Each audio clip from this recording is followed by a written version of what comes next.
Hi everyone, it's your boy Zach, and this is my review of Star Trek Discovery, Season 3, Episodes 4 and 5. Yeah, I know I'm like a month behind. I'm catching up, slowly. I'll catch up by the end of the season in a week or two or whatever. But this is a weird one because I was actually kind of excitedly talking to people, and I was like, you gotta watch Discovery Season 3. They're like, why? Is it good? It's like, no, it's so bad. I need witnesses. I need someone to corroborate that I'm not just hallucinating. I will say this.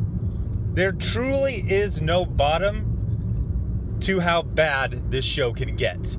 When it first came out, I just kind of rolled my eyes. I started watching like a year and change later, and I was like, what were all the complaints? This is very, very high budget sci-fi, and yeah, it's a little cringy, but we're getting some amazing effects and production design and all kinds of stuff. And honestly, there's a lot that's salvageable in the season 1. In fact, I can basically recommend it. It's got some really cringy bits, but I would call it very sincere and that it's unsure of what it wants to be, but it's definitely trying. You know what I mean? Second season had some, it was better and worse. They chopped the budget, but then we got, Pike, and we got Spock, and we got number 2 and her number 2s, and which are number 1 in my book, and there was some good stuff.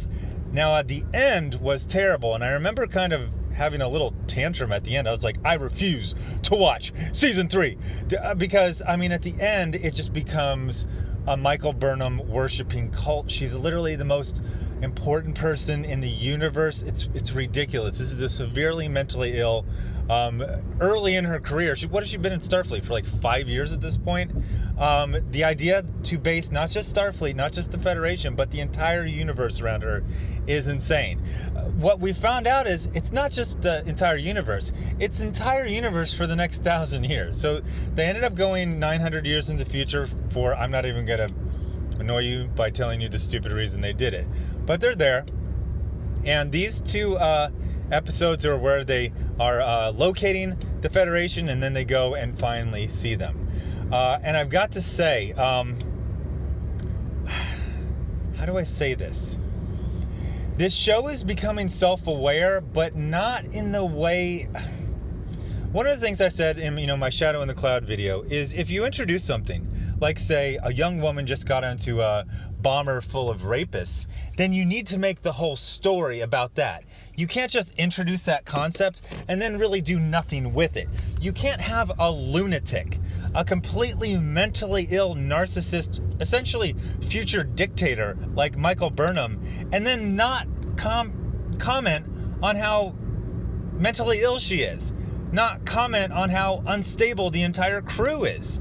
There was a cool fan theory. I think I posted in the community section. That's basically just posts, and it said that Georgiou is just there to laugh at everyone. She knows she's on a ship full of incompetent, basically man babies and women babies who are always crying or always emotional. Oh gosh. I feel like this show is purposefully self-parodying itself. I got really angry in the last 2 episodes of season 2, in which I remember I was like, there are 5 scenes of Michael Burnham crying in this episode. It's every scene with Michael Burnham has her crying. Every scene with her has multiple people crying, or more precisely, getting watery in the eyes. It's their one trick they know to go back to over and over and over again. There's a point where when they go back and they actually meet the Federation, 900 years in the future, this hologram doctor goes to Michael and says something like, are you known for being emotionally unstable? And I was like, what? What? So are they starting to comment on, yes, that there's something truly wrong with Michael Burnham, that she's mentally ill, severely, a narcissist, insane, hyper violent. So in the 4th one, they're kind of introducing the Trill, from DS9 into this, and then they decided to really hammer home the whole I'm different because I'm a Trill by having the Trill go from a transgender host to a non-binary host, and those 2 are both in the in a relationship. In true SJW fashion, they are both essentially angels. Both Adira and Grey Tall, memorable names. So they introduce them, and they're perfect. They're just perfect angels. I will say that Adira I actually liked because she's not severely mentally ill or a narcissist. She has some very, very low-grade Joss Whedon talk in her speech patterns, but she seems to be like a sincere, like normal character on literally a ship of fools. Speaking of which, a couple things I want to say about Saru. Number one, Saru is the only character in all 3 seasons of Star Trek Discovery, only original character, that actually feels like a Star Trek character. He is believable as a Starfleet officer. He's believable in that universe. I love Saru. That being said, Saru is male. Saru has to be made to be weak. There's a scene where he's trying to, kind of get a hold of the crew and get them to gel better because they're all emotionally hyperactive, mentally unstable people. So he has a dinner party, and you've got to see this dinner. It's I've never seen this much food on one table. It's insane. It looks like something out of like a Dr. Seuss book. So these characters, which mind you, I'm going to remind you the ages of these people.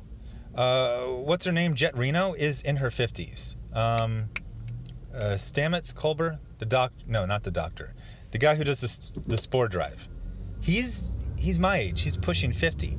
They all get in this argument at the table. Mind you, again, officers invited to a dinner with their commanding officer, and everyone is acting like children. They're like, oh my god, the freaking ensign is calling her lieutenant commander supervisor an asshole. It's a complete shit show, and all that it leads to is another crying scene of everyone hugging and crying and forgiving each other. It needs to be Saru needs to say, when they finally get back to the Federation, Saru says, okay, number one, you need to put someone in charge of the ship. I have some good leadership capabilities, but I am fundamentally not a captain. And then you need to cashier all of these officers. I don't mean knock them down in rank. I mean, officially, as the Federation, as Starfleet, you need to fire them all. They need to be decommissioned, literally, out of Starfleet. They are severely mentally ill, severely immature. They're so, God, at one point, they're doing a story with Detmer. Detmer is having some sort of problems. She's the pilot of a starship. And at one point, she's like, someone's like, you're having problems. She goes, obviously. It's like, cool, yeah, so you're not the pilot anymore. This is a starship. We probably have 10 people that are trained to be pilots, in shifts. I mean, she's not 24 hours a day flying the ship. And at one point, the navigator, who's the woman who sits next to her, she sees Detmer basically having a nervous breakdown at the helm. And she's just like, don't worry, you go, girl. I believe in you. It's like, no. You should also lose your commission. You saw the pilot of a starship have a nervous fucking breakdown, and you're like, shh, we'll put a lid on this one. Ain't no one got to know. It's like, no, you're more negligent than she is because she's mentally ill. You're just, oh God. So, the first one has to do with the Trill. And again, they're like, we need to find the Federation. We need to find them. But Michael Burnham is still a lunatic. Look at Michael Burnham's face. Whenever someone doesn't 100% agree with her, she gets crazy eyes. So she goes down to the Trill, and basically, what is that called? The Prime Directive. That thing's just completely out the window. So at one point, they're basically kidnapping someone against the rules of the society. One person is completely unarmed, not a threat at all, and she does a point blank shot to the chest. Yes, it's a stun setting on a phaser, but I was like, she's literally that cop who joins the police just as an excuse to cap someone. Like, horrible, just violent maniac. So in the 5th episode, they finally see Starfleet, and that's with this stupid thumbnail.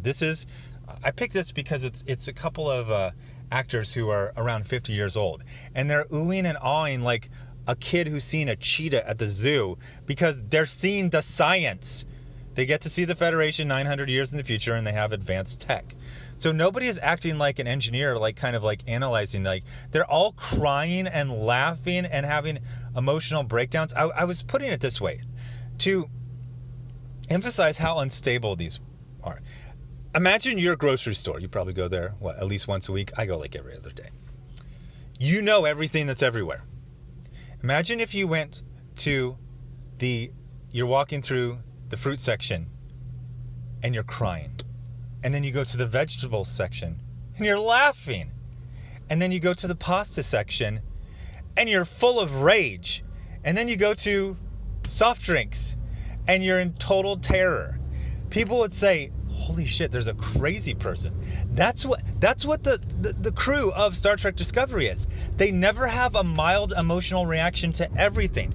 Everything is either delightful or terrifying or it enrages them. They're crazy people. So one of the things that episode 5 made clear is that episode 4 sets it up, and then episode 5 makes it clear because we get to meet actual Federation officers, the regular Federation 900 years in the future. The funny thing is they keep trying to portray them as mean because they act like sober professionals who have rules and don't just let random maniacs decide what they're going to do.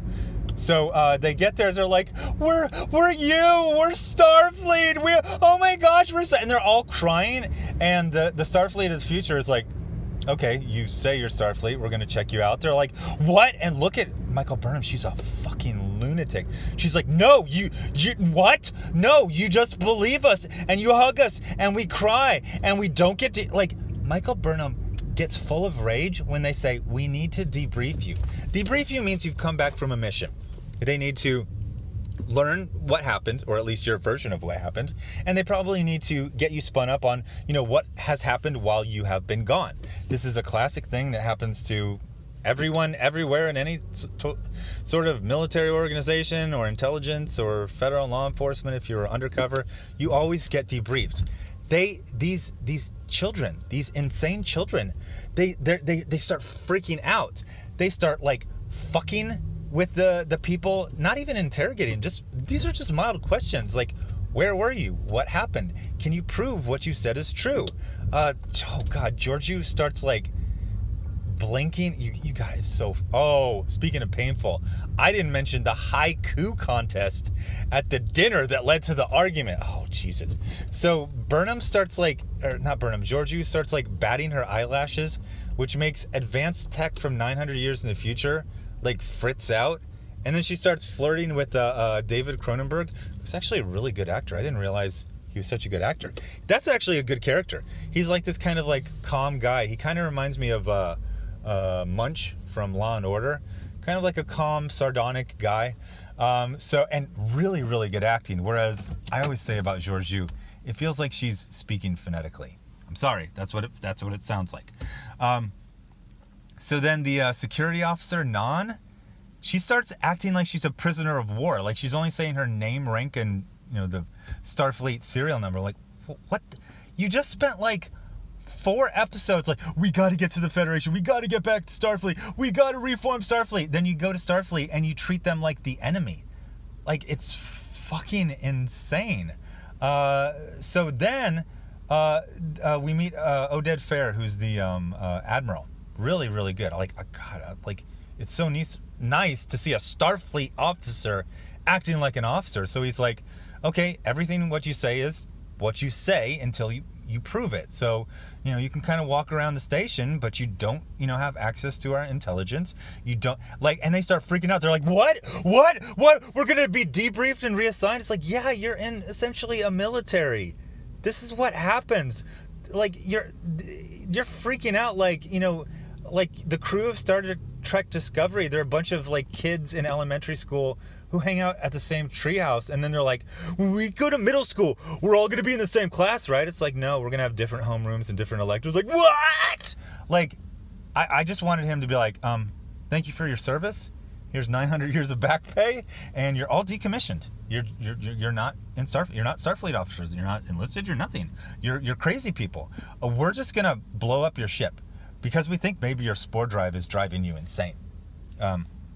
So then the funny thing is, again, there's a bit where it's almost like they're realizing they went too far. So Michael Burnham is a crazy person. So of course she's disrespecting Saru right in front of the admiral by speaking over him. But as soon as the admiral leaves, she's like, "I've got a plan. We're gonna break in. We're gonna steal this. We're gonna steal the ship." And he's like, "What? Do you hear yourself?" Like right there, she's basically second in command. That's you just get relieved. You just get relieved for cause right there. Loss of confidence. Gone. Done.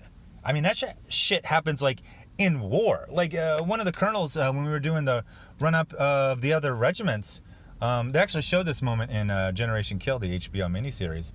General comes up and is just like, "Colonel, you're relieved. I don't have confidence in you anymore." Literally saying like an admiral leaves and you're like, "Okay, so we're going to break all these rules. We're going to steal shit." Like, and the mission they go do. Now, obviously they're sitting up, they're like, "Oh, well, the future Starfleet needs to realize how amazing the crew of the Discovery is." So they go on a mission, and I can't emphasize how simple this mission is. It's literally go get some seeds from a seed storage spaceship. It's in an ion storm, and there's a little bit of plot stuff, but it's easy. Basically, O'Brien and two random characters from Deep Space Nine in a runabout could have handled this. And they come back, they're like, "We did it." And he's like, "Fine, I guess. That really wasn't that difficult." So he basically says like, "Okay, so I don't really trust y'all. You all are going to use the spore drive and you're going to stay together." And then they almost start like clapping like they're second graders. He's like, "But I'm an admiral. You do what I say." And then they start like nodding. Now, here's what I like. Again, Michael Burnham spoke over her captain of the ship. And so Saru talked to her. He was like, "Hey, basically watch your mouth." In episode 2, he told Tilly basically be more professional. So it does feel like in this, I would say, there's this weird thing where they're like obsessed with women, but they're also really scared of them. I'm talking about the creators of the show. They also seem to also have an incredibly low opinion. They're like, "Let's make the show female-centric." They're like, "Oh, that's great. Let's describe women. Oh, completely emotionally unstable, crying all the time, and violent." Like, what? What? Where are you going with this? So I am really excited about Oded Fehr and like the normal Starfleet officers from the future. We'll see where they go. They're setting up they do not set up subplots very subtly at all. They're like, "I heard a person humming a tune. This other person was playing that tune. Oh my gosh, I wonder if that's whoa." Okay. That was real subtle we all know there's gonna be a link between all the people in the different parts of the universe and the multiverse and time because of this song that was probably played by your mom. We get it. Okay, so anyway, it's actually kind of recommend to see how insane this show is. Anyway, thanks for watching. Bye.